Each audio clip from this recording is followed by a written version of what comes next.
Frank Selak never liked attention. He was a quiet music teacher from Croatia who just wanted a peaceful life. But fate had other plans for him. His story sounds impossible, like something ripped from a badly written action movie. Yet he lived every minute of it, not once, not twice, but over and over again. To many he was cursed. To others he was blessed. To Frank he was just trying to survive. It started with a train ride in 1962. A simple journey. Cross icy mountains, nothing unusual. The train was packed with passengers. Frank sat near the middle, looking out at the snow-covered landscape. Then, without warning, the train derailed. It jumped off the tracks and plunged into a freezing river. People screamed. Metal twisted. Cold water rushed in.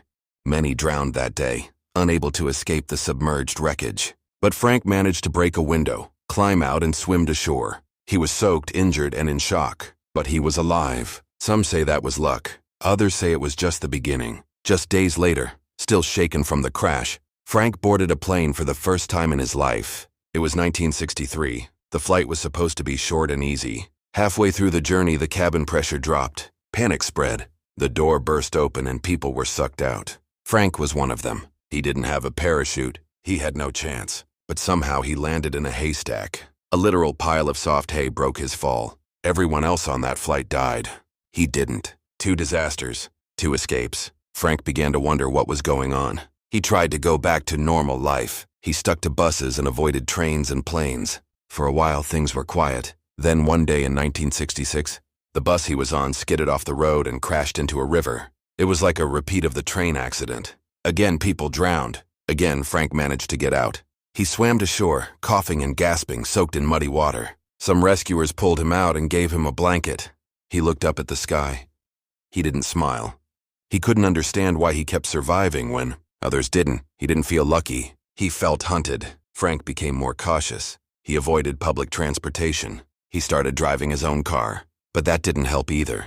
One afternoon in 1970, as he was cruising along a mountain road, smoke began pouring from under the hood. The car suddenly caught fire. He stopped the car and jumped out just before it exploded.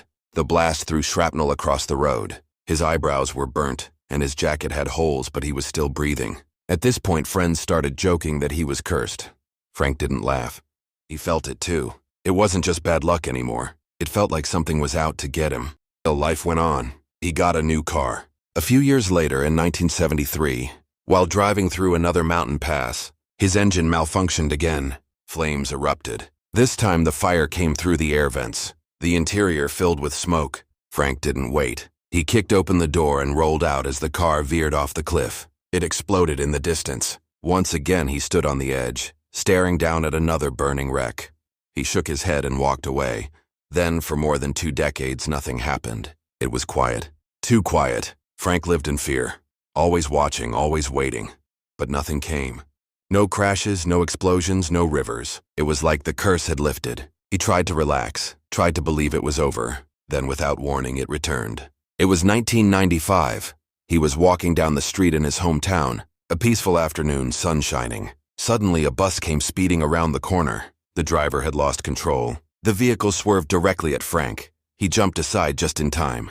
The bus hit a railing and flipped. It barely missed him. People screamed. Frank stood there, breathless, heart pounding. He couldn't believe it. Not again. But the worst was yet to come. A year later, in 1996, he was driving through the hills when he saw something in his rearview mirror. A truck was speeding toward him. The driver had fallen asleep. The truck slammed into Frank's car, sending it spinning. The door flew open. Frank was ejected from the vehicle, but somehow he landed on a tree. The car continued rolling, crashing into rocks below. Frank stayed up there, clinging to the branches, bruised but alive. Again, that was the final straw. He stopped driving. He stopped traveling. He stayed close to home. He didn't want to test fate anymore. Then something strange happened. In 2003, he won the lottery. Yes, after surviving all those close calls, after escaping death again and again, he bought a lottery ticket. He didn't expect anything. He wasn't even excited. But he won. A big jackpot. Enough money to change his life. But it didn't make him happy. It made him paranoid. He thought maybe it was a trap. Maybe the curse wasn't over. Maybe it was just taking a new form. So he gave most of the money away. He didn't want it. He wanted peace. Frank Selak died quietly years later, far from the flames and crashes that had chased him for most of his life. He never looked for fame. He never told his story to seek attention. He just wanted people to know that sometimes survival isn't about luck. It's about timing, instinct, and maybe something else, something no one can explain. People still argue about his story. Some call him the world's luckiest man. Others say he was the most cursed. But Frank never cared about those titles. All he ever wanted was to live. And somehow, against all odds, he did. Over and over again.